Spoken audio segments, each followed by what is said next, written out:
Boa noite, caros alunos. Espero encontrá-los todos bem. Meu nome é Derlei Albrecht e eu sou professor de Geografia. Como vocês sabem, hoje, dia 7 de setembro, é comemorada a independência do Brasil.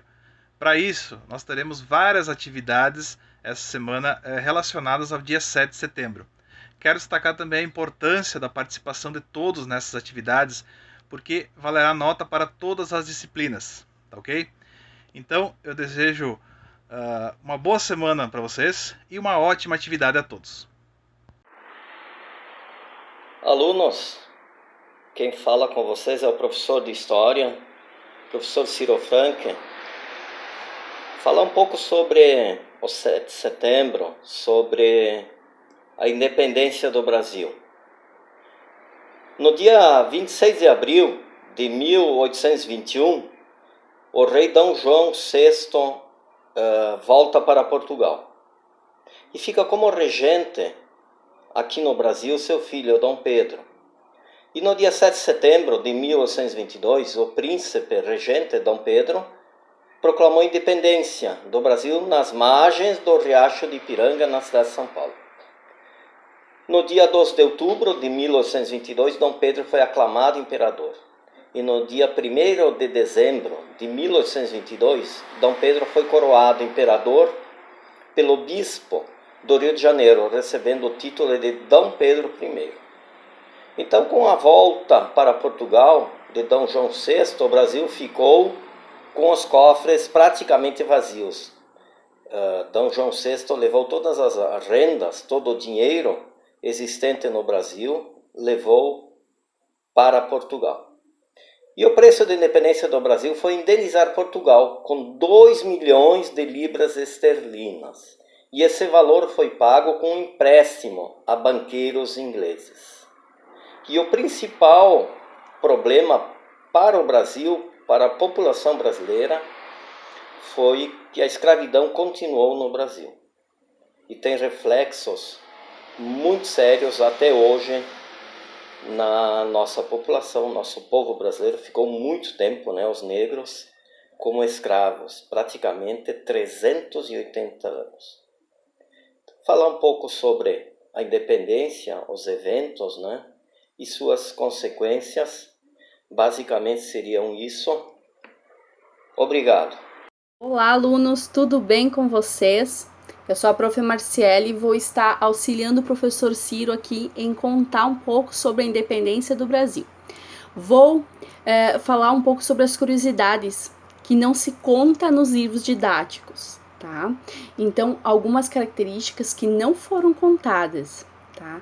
Então, quando a gente se fala do Dia da Independência, a gente tem a imagem de Dom Pedro em seu cavalo às margens do rio Ipiranga, dando o brado retumbante de independência ou morte. Portanto, essa imagem é vista em quadros, em livros, no cinema, E tudo isso é muito lindo. No entanto, é um cenário que tem mais poesia do que verdade. Por quê? Primeiro, o famoso quadro da Independência ou Morte foi pintado na Itália por encomenda do Império e entregue em 1888, 66 anos depois da proclamação.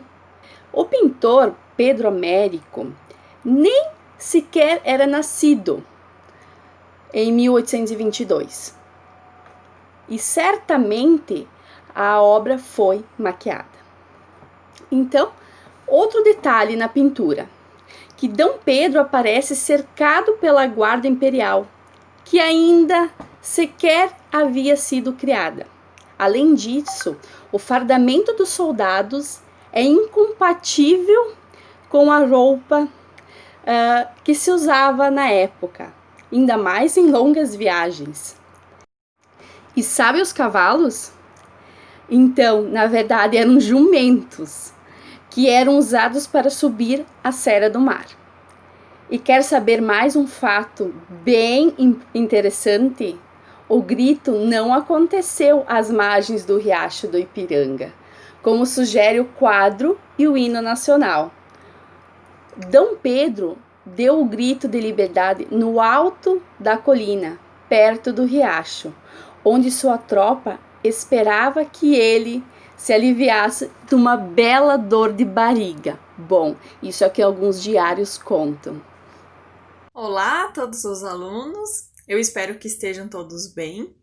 Então, quem fala é a professora Samara, da disciplina de Sociologia.